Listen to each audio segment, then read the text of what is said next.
All right, we're going to pick up where we left off. We were talking about the inflationary gap. We were talking about, from a Keynesian perspective, if we have inflation, that's because we have too much demand.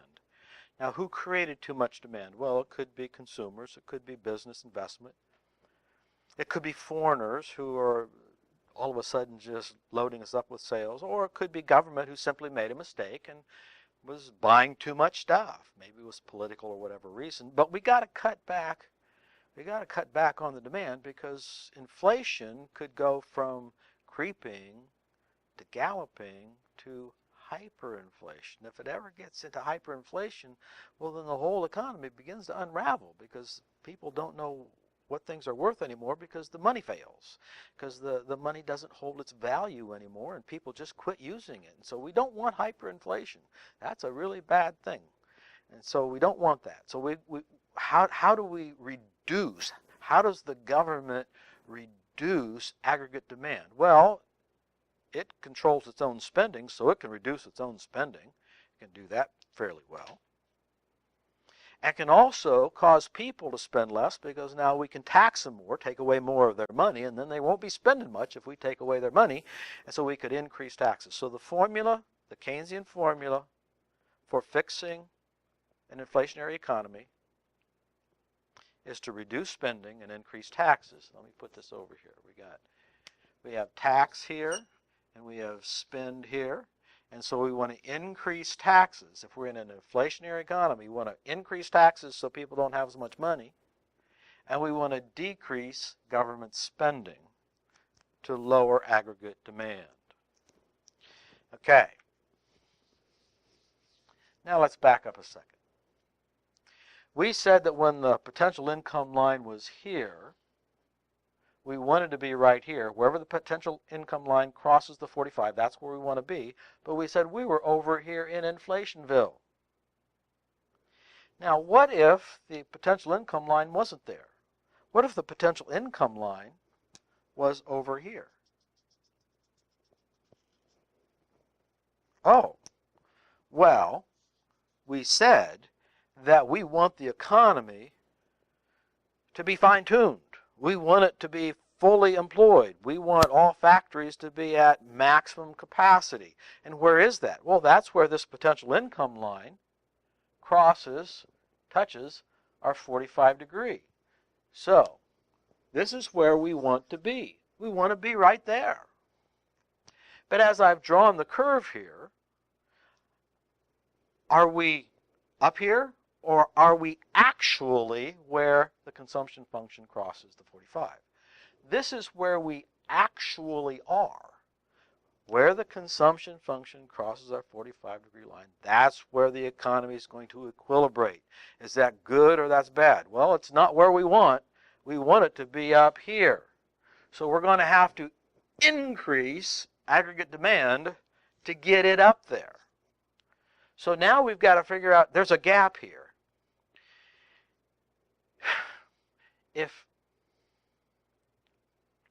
How do I say this? If we want to be here, we have to expand potential income and expand the economy. We have to increase aggregate demand to get there. But we're way back here. We're at a lower potential income and a lower expenditure than is possible because potential income is clear up here. We're at this kind of income where we could have this kind of income. And we're at this kind of expenditure where we could be spending up here. We could be spending this. All we have to do is get the economy going again, and everybody could have, looks like, about 30% more money to buy Christmas presents. Well, that means that we're in a recession. And that means that we have a recessionary gap. The gap will always be on the potential income line. So we go up here to this potential income line, and we look at that difference right there. And that gap is called a recessionary gap. Why? Because we're in Recessionville. This is where we want to be and could be, because that's where the potential income line tells us that we can and should be. But we're back here in Depressionville, Recessionville, so that is a recessionary gap. Got it? Again, what we did before is we said, oh, well, no, if the potential income line is back here, then we'd want to be right here, and then this gap right here would be an inflationary gap. So the difference between an inflationary gap and a recessionary gap is, where is this potential income line? Is it here? Is it here? Well, if it's here, then we don't have any problem at all. We're right exactly where we want to be. Or is it here? If it's here, then we're in recession. We're in inflationville because we're past potential income. But if we're not up to potential income, then the gap is a recessionary gap. Does that make sense? Hopefully makes sense. So on a test, I want you to be able to just take out a blank sheet of paper and draw out a recessionary gap or draw out an inflationary gap. Now, in theory, it would be the government's economists to figure out where potential income is in order to figure out where we are and how much more we need to increase expenditures in order to get us up to right where we want our consumption function to cross, right here at potential income. That's ideally what we want. That is ideally what we want. Now,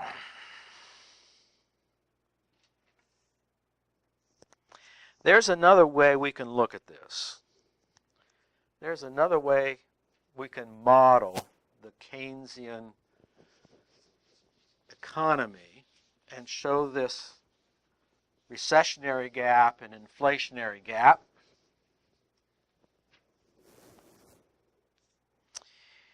And I want to do it this way. Remember I said in microeconomics we had a thing called demand and a thing called supply? And in microeconomics we had a demand curve that goes from the upper left to the lower right. And in theory, at least somebody's idea, that we could add up all the demand for all the different stuff and get something called aggregate demand. Aggregate demand. Aggregate demand, in theory, is the summation of all the individual demand curves. And we have a supply curve in microeconomics that goes from the upper right to the lower left. And so if we added up the supply of all the different individual goods and services, we could come up, at least in theory, with this thing called aggregate supply. Now again, when we're talking about all the supply of all things together and the demand of all things together, we're talking about macroeconomics, where with just the demand curve and the supply curve, we're talking about microeconomics. But we said the economy in microeconomics equilibrates where supply and demand intersect. In a similar way, we have to change it. It's going to look a lot like demand curves and supply curves. But we could get a supply curve, and I'm going to draw it this way for a reason here.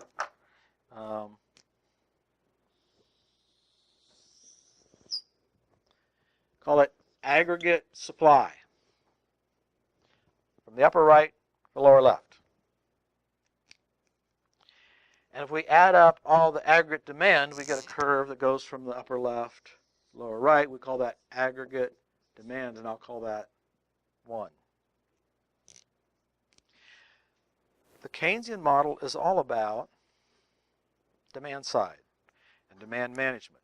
And we're going to change demand.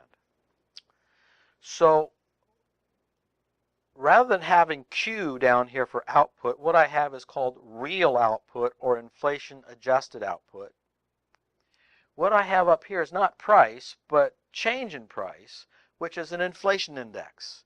So I've got an index of inflation on this axis, and I've got inflation-adjusted output on this axis. And if you notice what I just did, you said, well, wait. If you're going to add up all the demand curves, then you should have price on this axis all by itself. You should have quantity on that axis. Yeah, you're right. And if you're going to add up all the supply curves, then you should have, again, price on this axis and quantity on that axis. But you don't have that. That's not price anymore. You've got an inflation index here, and this isn't output anymore. This isn't quantity. This is real inflation adjusted output. That's not the same thing, and you'd be exactly right. It's not the same thing. So when we call this aggregate demand, it's not really the summation of all the demand curves. At least it's only that way kind of in theory, because this aggregate demand curve looks like a demand curve because it goes from the upper left to lower right. The supply curve kind of looks like a supply curve because it goes from the lower left to the upper right. And so it kind of looks like. So we have Keynesian economists that are building models that tend to look like the microeconomic models that we're familiar with in order to explain the Keynesian model. Okay. Now, there's one more thing I've got to add in here, which is the most important part of the graph, and that is this thing right about here called potential income. There is some output at which we are going to reach our potential income, that we're all making as much money and working as hard as we possibly can. Now, where aggregate demand intersects with aggregate supply, according to this Keynesian model, that's where the economy is going to equilibrate.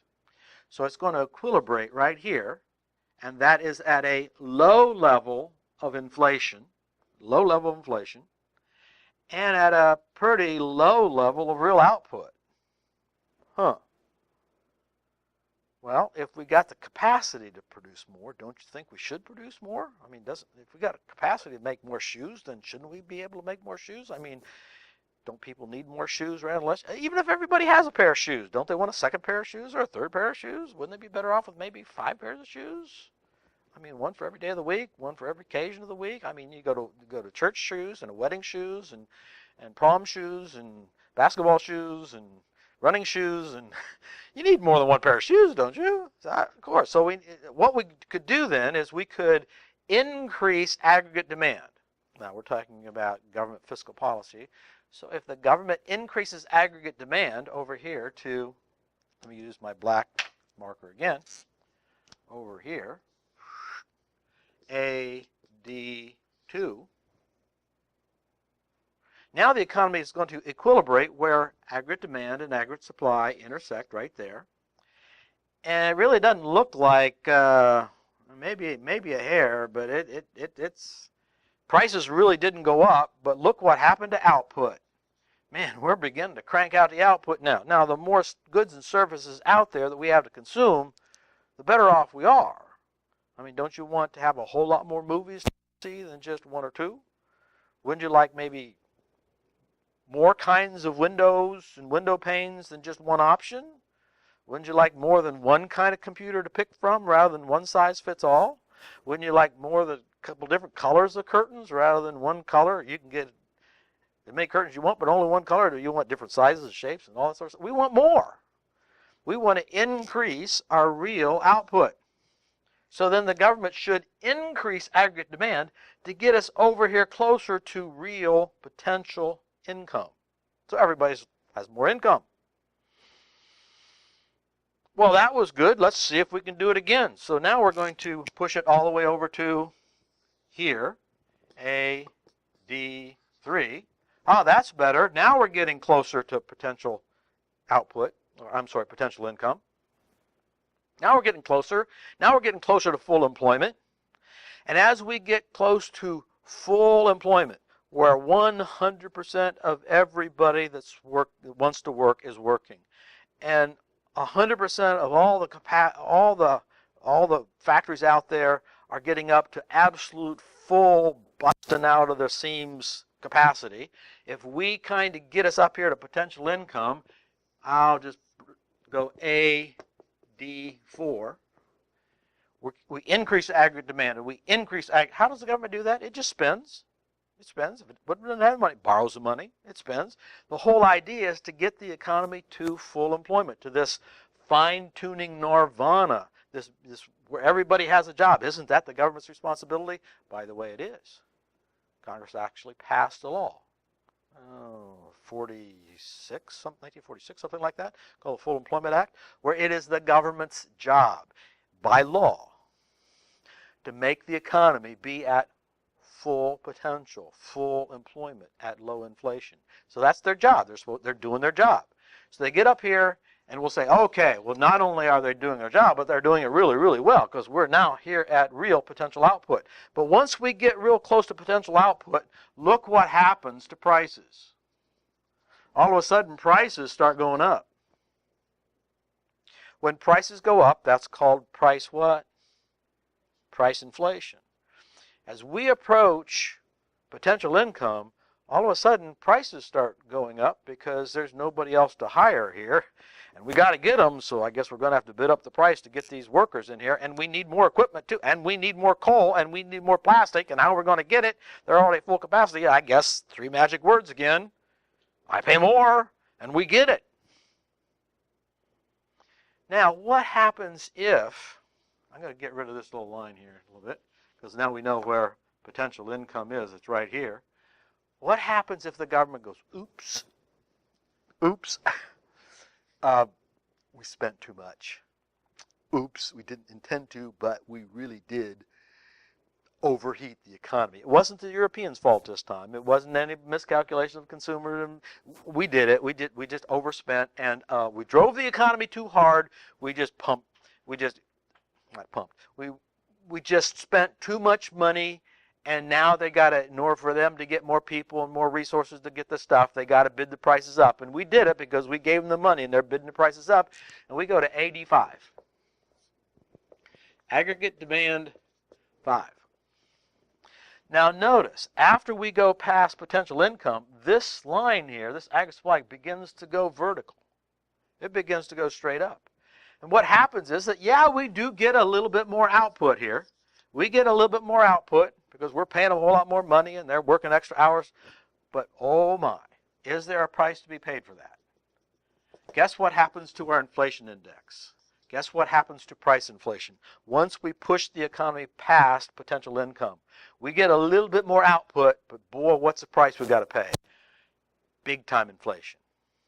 We have to pay big time inflation if we try to push the economy past full employment, past potential income. So again, if the government miscalculates or something outside the government control overheats the economy with too much demand, we have an inflation problem. If we don't have enough demand, then we're back here. We don't have an inflation problem, but we have an output problem, and we have an unemployment problem. Again, the key is this potential output line, and I'll stop with this concept. Everything in both of these Keynesian models that I've shown you, both of them depend upon knowing where this potential income line is. Whether we got an inflationary gap, a recessionary gap, or we're right on the money, the government shouldn't be doing anything and just leave it where it is, it all depends upon where that potential income line is. And to know how close we are to how much we should increase or decrease aggregate demand depends upon this potential income line.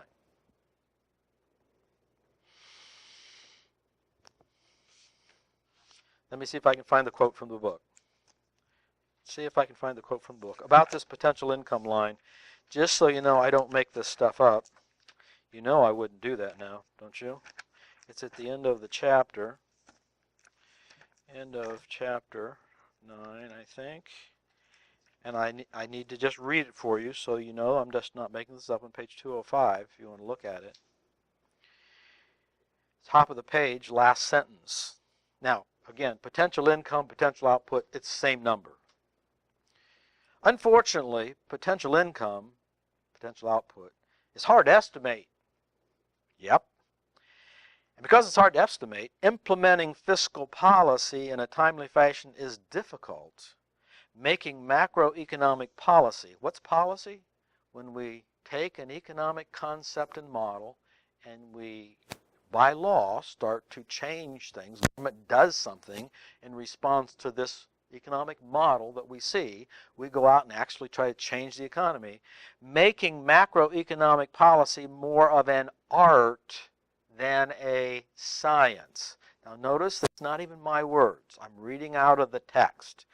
Making macroeconomic policy where the government economist is going to increase spending or decrease spending in order to get rid of unemployment or get more output. More of an art than a science. We're almost out of time here, but what in the world is the difference between an art and a science? I've heard the phrase that beauty is in the eye of the beholder. That's a beautiful painting. Ugh, that's a terrible painting. Oh, I love the color of your wall. Ooh, I'm going to puke at the color of your wall. I mean, ooh, did your kid write all over it? What? No, that's modern art. It's modern, all right, but I don't know if you call that art. I don't know. I don't call that art. I call that scribbling, right? Beauty is in the eye of the beholder. Art is aesthetic. What feels good to you? What are you attracted to? What do you like? Those are all artistic, subjective sorts of things. Where science is not supposed to be that way. Science is supposed to be the same no matter who runs the experiment. In other words, who does it? It doesn't matter on your race, color, religion, sex, nationality, what year you were born in. It's not supposed to matter on any of that stuff. But when it comes to macroeconomic policy, we're saying that somebody, somewhere, now we do have fiscal policy in action, somebody somewhere is saying, you know what, I think the economy should be goosed up a little bit. I think we need to increase spending. Oh yeah? How do you know that? How do they know that? Because it just feels like we ought to do that. That is art.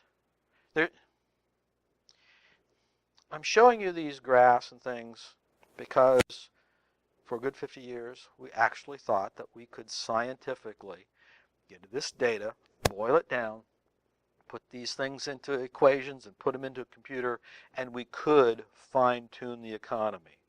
Remember what I said at an earlier time? That's what we thought we could do. But if we don't know where this is, if we don't know if it's here or here or here or here, and we're guessing, we don't really know, we're guessing.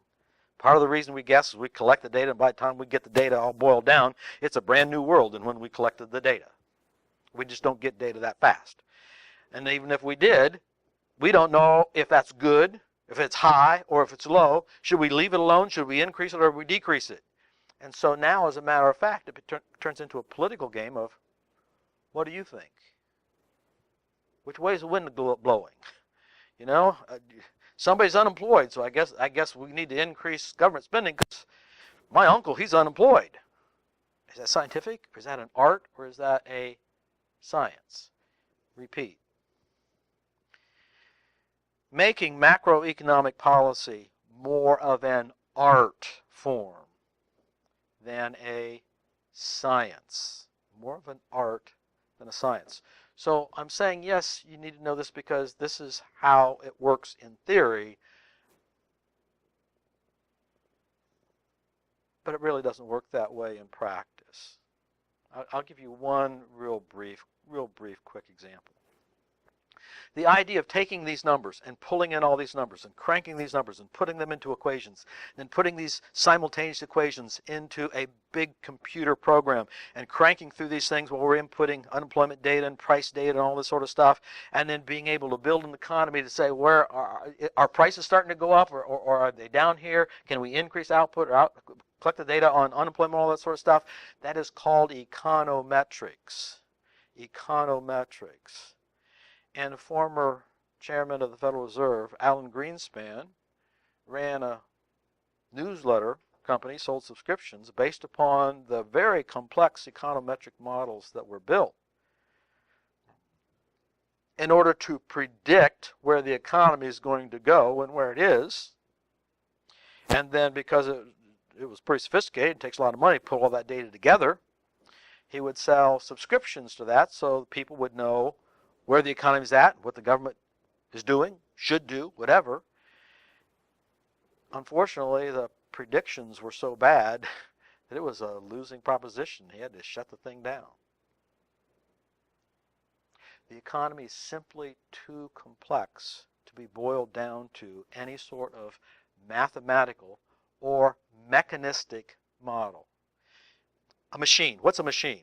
A machine gives you the same output no matter what. You push on that pedal and your car's going to go faster. You push on the brake and it's going to slow down. If you push on the brake and it doesn't slow down, something's broken. It's broken. That's not good. A machine, we want it to be very, very, very, very predictable. If it's not predictable, it's no good to us. It can't be random. We can't put it in drive and all of a sudden go backwards every once in a while. Oh, it just does that once in a while. No, that means it's broken. It's broken. Let me give you another quote. This model and the previous model is a mechanistic model. You say, if we do this, then that's going to happen. If we do this, then that's going to happen. Let me give you a quote. Macroeconomic models cannot be applied mechanistically. Macroeconomic models cannot be applied mechanistically. They are only guides to common sense. Wait. You mean we got these models here, and we're talking about this sophisticated stuff, and increasing aggregate demand, and decreasing aggregate demand, and you're telling me that it's not a science, it's only an art, and any mechanistic model is only a guide to what? Common sense. So on the Board of Governors of the Federal Reserve, for instance, you know, are they following whatever the computer tells them to do, or are they just collecting all the information? They all get together and they kind of form a consensus of opinion and say, our opinion is we got to keep the interest rates low, or we got to increase the money supply. Yeah. They're going on there. What do you think? What do we think? And as a group, we're just going to try to run the economy as best we can with what we think. We want all this data. We want the data. But do we do it in a mechanical fashion, like you use an accelerator pedal and a brake and a fourth gear and a third gear and a clutch and all? No, it's not a mechanistic model. Any mechanistic model is doomed to failure.